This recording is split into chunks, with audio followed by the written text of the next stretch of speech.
Good day everyone. For today we will tackle about the very last story of Huli by Lilia Quindoza-Santiago.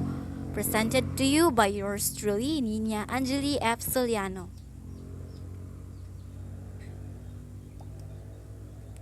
The very last story of Huli. So we will talk about the setting, character, plot, analysis of the theme, and the summary of the story. So in Tagalog, it is entitled Ang Pinakahuling Kwento ni Huli by Lilia Quindoza-Santiago. So the setting of the story, it happened in the town named Dimatanto, is a word in the Filipino language, means incomprehensible or not understandable. So other resources based on my research, this town is derived, its name is derived from the people living there because they don't understand about Huli. So the setting is somewhat connected to the story. So it is how the author brought the story literally. So next is the characters of the story. So first is Huli, the protagonist, is a mute garbage woman. Next is Francisca, Huli's mother.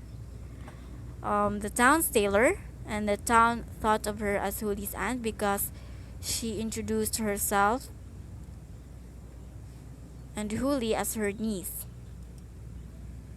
Tinyong, the antagonist of the story, the barangay tanod whom Huli had slain in the dawn, and another person who took care of her. Town investigator, one of the people that pushed Huli to do such horrendous thing and sexually harassed Huli. Next is children in the cemetery or children of the dark. People of Dimatanto also created and taught Huli to become a human. Next, the plot of the story. This story surrounds on Huli's life, her life as a garbage woman, her story since she was a child. She grew to be abused for her disability, carrying hands of Tinyong, being molested by the town investigator, murdering Tinyong, and on the last part discuss her mother's life briefly, her frustrations about being voiceless and helpless, and being with and eventually being away together with the children of the dark. So the analysis of the theme of the story, it emphasizes the plight of the Filipino society.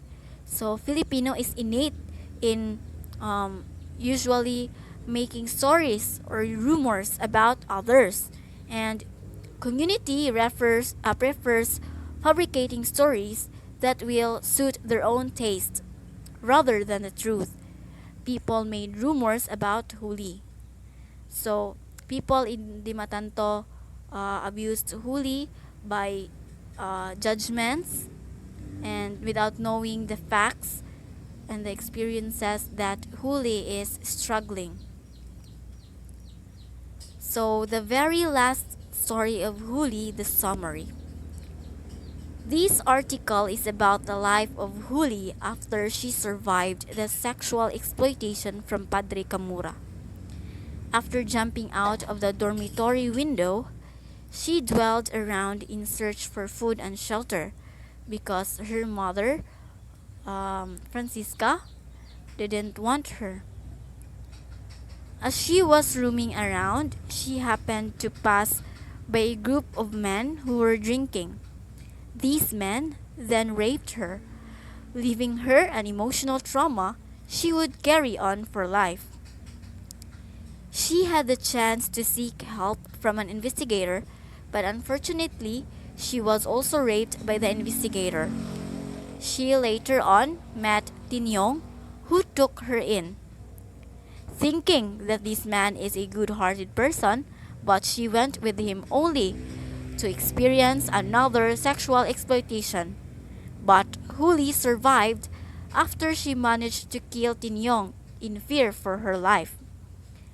After a long time of suffering, her sanity escaped her consciousness and was sent to the mental hospital.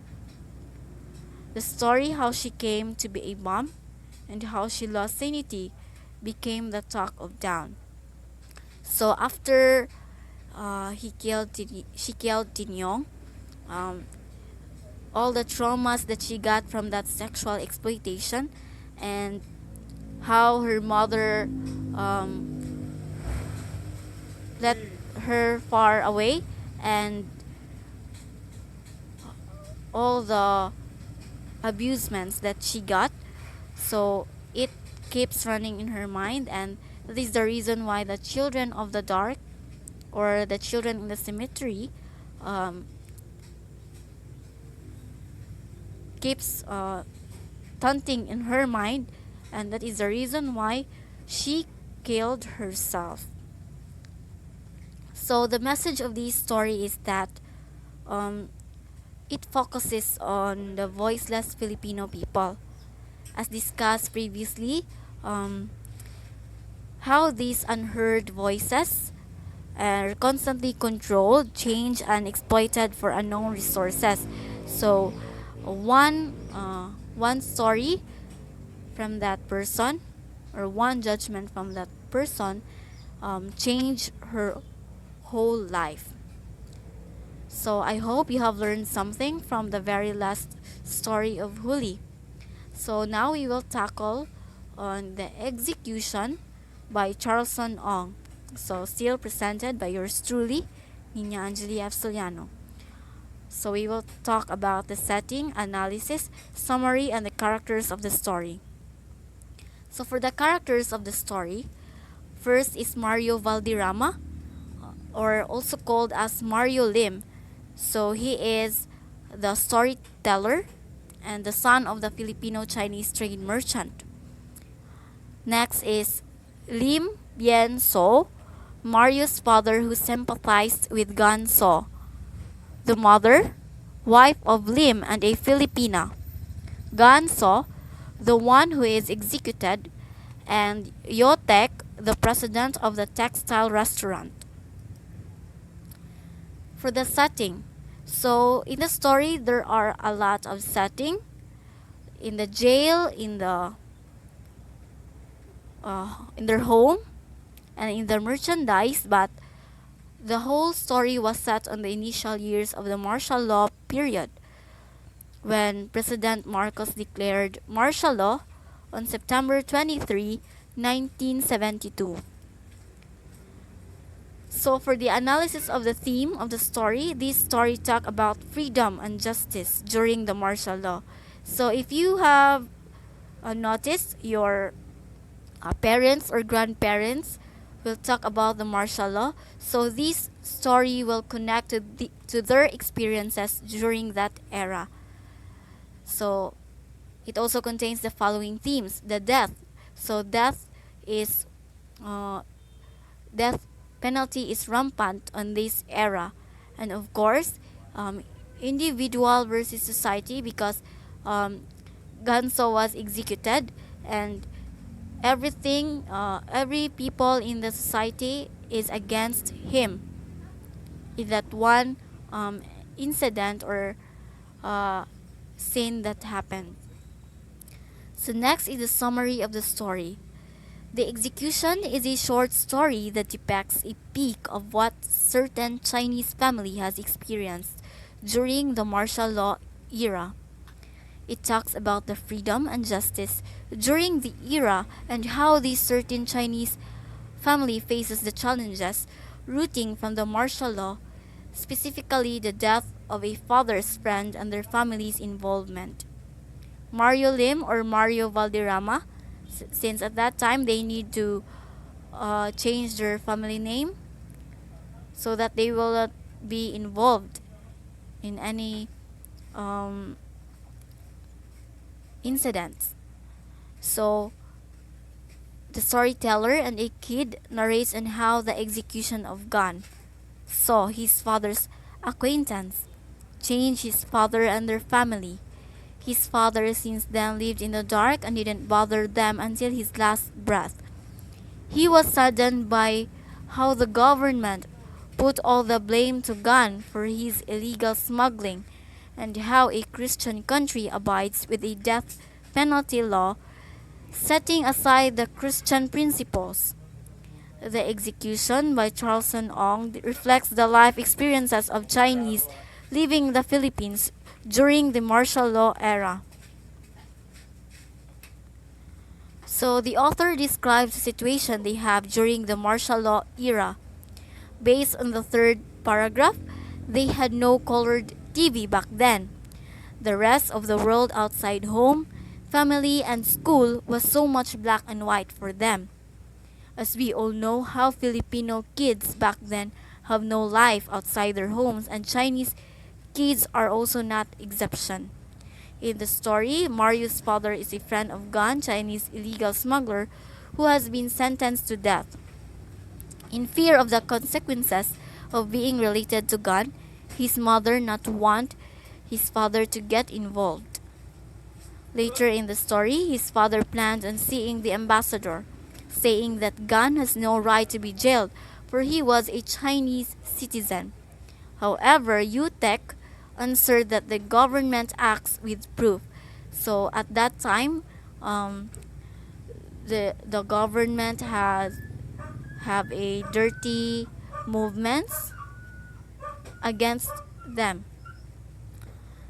Bien So could not agree. He even stated the following days they will be hauling the Chinatown.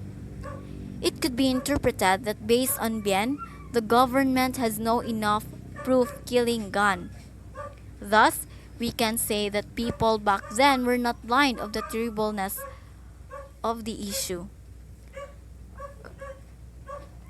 Up until the present, lots of facts and frauds have been circulating whether the government who lead the martial law have done illegal killings, because at that time one single sin or movement against the government is sentenced to death.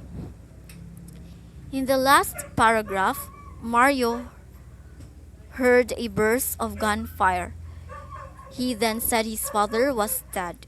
We can say that these last lines have reflected on how his father had already died long before. Why?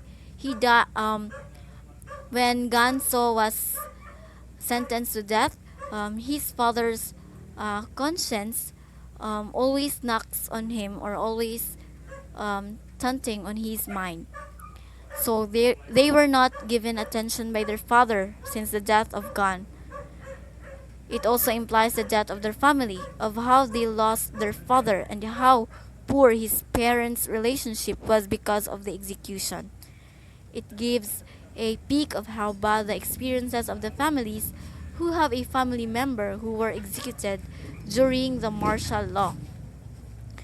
So, in that story, we can see that it is the one happy family of Phil Chinese but was wrecked by an event brought by the declaration of martial law, and such incidents has made each character to be distant from one another.